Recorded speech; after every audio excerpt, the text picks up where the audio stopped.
conclusion for AMM 120, Income and Economics.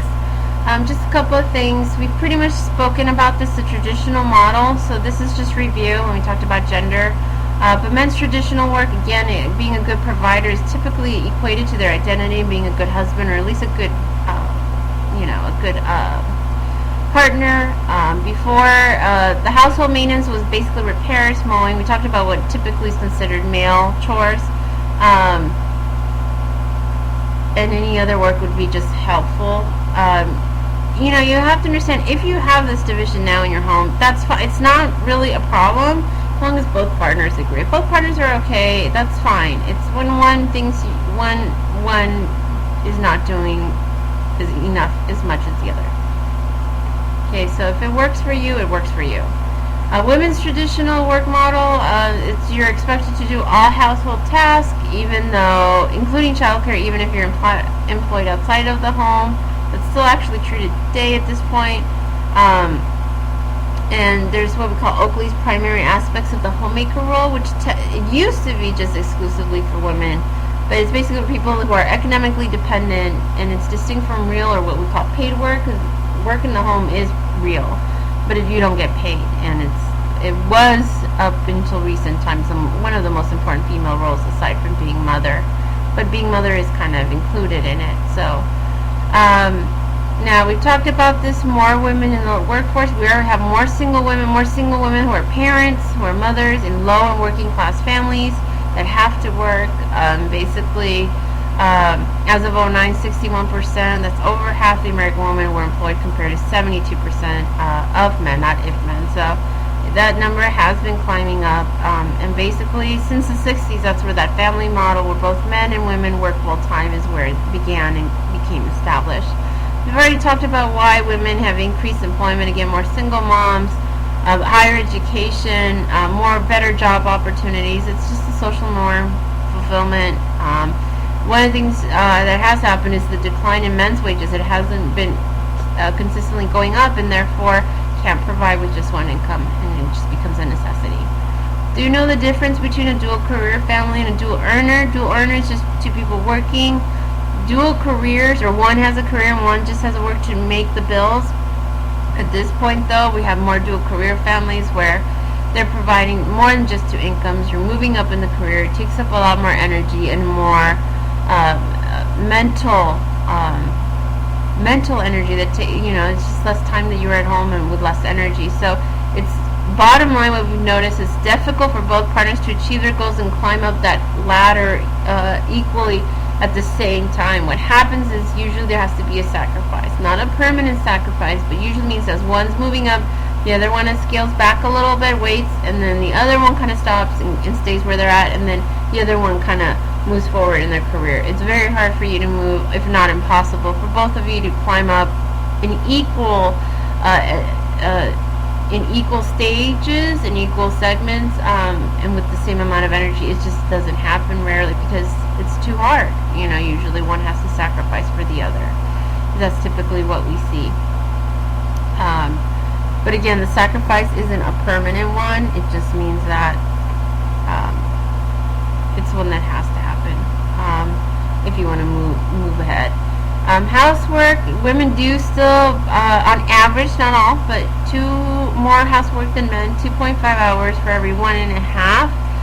One thing that we have noticed is that couples that cohabit tend to have a more equal division. It doesn't mean everything's 50-50. It just means that they share more in the responsibilities versus married. Although definitely men are doing more housework and being more involved with the kids. Main thing you need to know is emotion work. This is tasks that generate successful relationships and families, and it's work, you guys. I don't know how else to explain it. It's work. It takes energy. I have very little of it right now because I'm sick, but it takes energy. It takes work, and you don't think of it that way, and it doesn't sound romantic or cool, but it's true. It takes work to discuss intimate feelings, your feelings towards how the relationship is going, whether you're married or not, bringing a partner out of a bad mood. I mean, sometimes you're like, hey, I'm having a bad day too. No one's putting me out of my bad mood. Why should I do it? Praising a partner. I told you, it's so much easier to just nitpick and point out all the bad things. It takes more effort and more work to praise, but you know what? That's what brings more results, and a better relationship. But I mean, it does take extra work on your part, and that's hard when you're tired and you're busy. It's not an easy thing. When you do have relationship problems, instead of pinpointing the problems, offering solutions. This is not just for relationships. This is my advice to you in life in general. When you do have a problem, it's so easy to just pinpoint the problems. You need to start, okay, how do we fix it? You need to find a solution. That's for any job you do, any meeting you have, and any relationship you have where you do have conflict. You need to offer a solution or look for solutions. And if you don't know, admit it. Say, I don't know how we fix this. I want to fix this though, but I don't know how. So need your help, something like that. But find a solution, not nitpick at the problem. Discussing relationship problems instead of keeping the silent treatment, letting it fester. That's how you grow resentful of each other, and you don't want that. Initiate the talking things over. It's awkward a lot. It really is. When you have a problem and you have to bring it up, you're waiting for the other person to bring it up. They don't. You're just making it worse if you wait and wait and wait. Sometimes you have to wait for a good time. Sometimes you're like, we gotta talk, and you're in a public place. Probably not the smartest idea. But as soon as you get home or the next day, that's when you should initiate the talking things over. And monitor your partner to address any issues. If there are anger issues, they look depressed, that will disturb your overall home environment. It just does. So you need to find out what's going on. In terms of childcare, and I have a picture of my little one. That's the one that has autism. There he is drinking his smoothie, since that's the only way I can get him to have his fruit. But in terms of childcare, we've talked about this, of who watches the kids. But what about the childcare, meaning when the parents are home? Women are responsible for the majority of the childcare, unless it's a stay-at-home dad. But you need to talk about accessibility and engagement. You need to know what those two are. Engagement is time spent with direct interaction with the children or with the child. That means you are talking to them, interacting with them. That's very important. Okay, accessibility is if the parent's available, meaning in the same location. But that doesn't mean you can be in direct interaction. You can have them in front of the TV and you're on the phone. You're accessible, you're there, but you're not engaging them, and that's a problem. So father's engagement and accessibility has increased, but it's still more limited than the moms. Moms tend to be more active parents than fathers, but not always. Fathers tend to, on average, get more involved with sons versus daughters, and younger rather than older children, and firstborns rather than laterborns. That's just on average what we're noticing. Mental child care, one of the things when you have a child that you have to think about and factor in is that you will have mental labor. The mental child care, which is that process that's just natural, it happens where you're worrying, you're seeking information, managing the division of care in the household, and who's going to watch the kids, and worrying about them. Are they okay? Are they safe when they get hurt? And there's blood coming out of their mouth. Did they chip a tooth? Did they, do you have to take them to the emergency room? Are they going to be okay? It's just all this worrying and work that goes involved. They're cute. Those are my two sons, my two oldest, but of course it's a lot of work, and it takes a lot. It's mental labor. It is work. It's just mental work, but it's work nonetheless. In terms of how the division of labor affects adults, because it has direct influence with the income, marital power, who makes the decisions. Employed wives tend to have more power than non-employed wives. That is what we tend to see on average, although not all. But if you are working, you tend to have more say. In terms of satisfaction, overall, women tend to be more satisfied with their marriages and desire sex more often if their husbands do more household labor. So you heard that, gentlemen? If you help more around the house, your lady will be much more happy. So there you go. That's the studies show. That's what we're seeing. Also, the risk of divorce does go down, so just keep that in mind.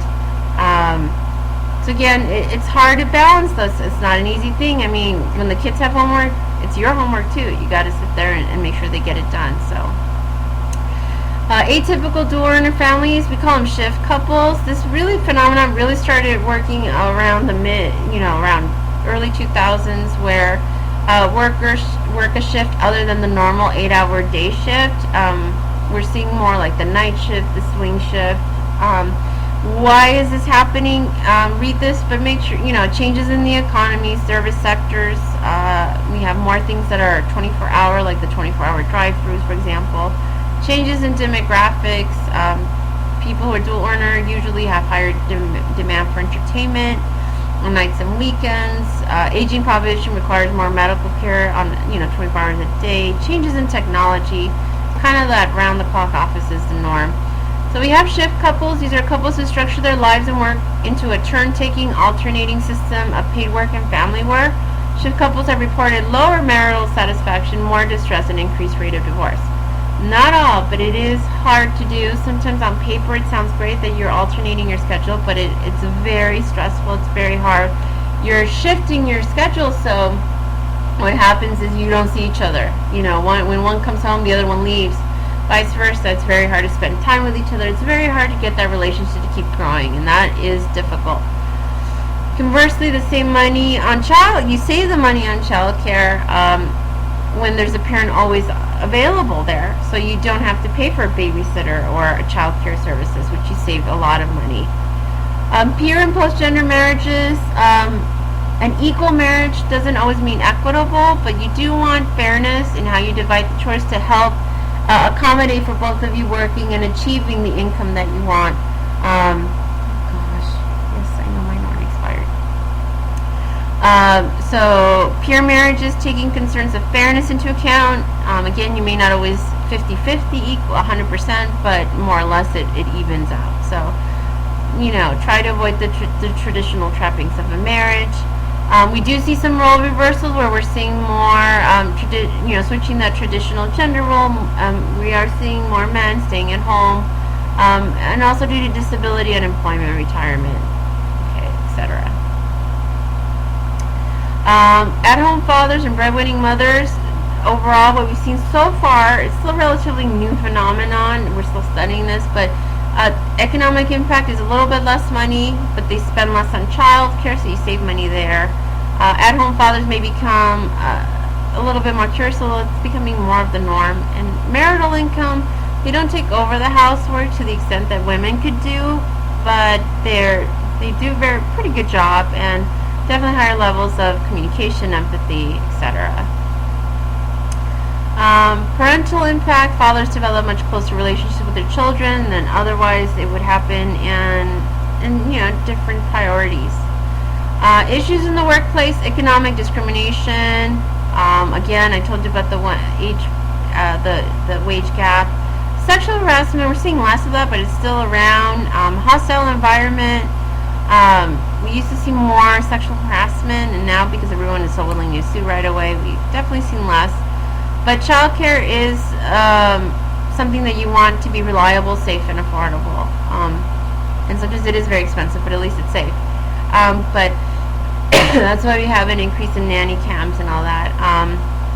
Childcare for older children also is a necessity. Things like school and after-school programs. We do see, since these programs aren't always consistent, these older children are in self-care where they care for themselves without the supervision of an adult or an older adolescent, which is a problem. It's my third one right there. It's James. Inflexible work environments. The best environments for families is a flexible work environment, but some of them don't have that. It's hard because they're not as supportive if they're not flexible. If they're flexible, sometimes they have on-site childcare, flexible sick policies, and paid maternal and paternal leave, which really helps with people with children and with families. So just remember, without work, unemployment, it's a great deal of stress, really economic strain, and a lot of insecurity, a lot of dissatisfaction in your marriage, psychological instability, marriage strain, and this is the unemployment rate, and it's just been tough. It's been a rough one. And unemployment fluctuates a little bit, but it's not as good as we'd like it. And this is a map so you can see the ones that are in green have the highest unemployment, and above average, below average, and low unemployment. So those with the dark purple have low unemployment. This is poverty among the young and the old. You can see it's a problem, the real young and the real old. One thing that could reduce that work-family conflict is good family policies in your jobs. That's something to consider, not just pay, but options for flex time, flexible work schedule, sometimes where you can work 4 days and have Fridays off. Policies to help provide parents with childcare, things like that, family leave, things like that, is very helpful for families. So that's something for you to look at the benefits. Just realize families are emotional relationship and work relationships, and they both require work, and you must negotiate that division of labor. And source of income. Just realize we spend 20 to 80 hours a week at our jobs, and negotiating time successfully is very important. Okay, so that concludes our lecture on income and economics and family for AMM 120.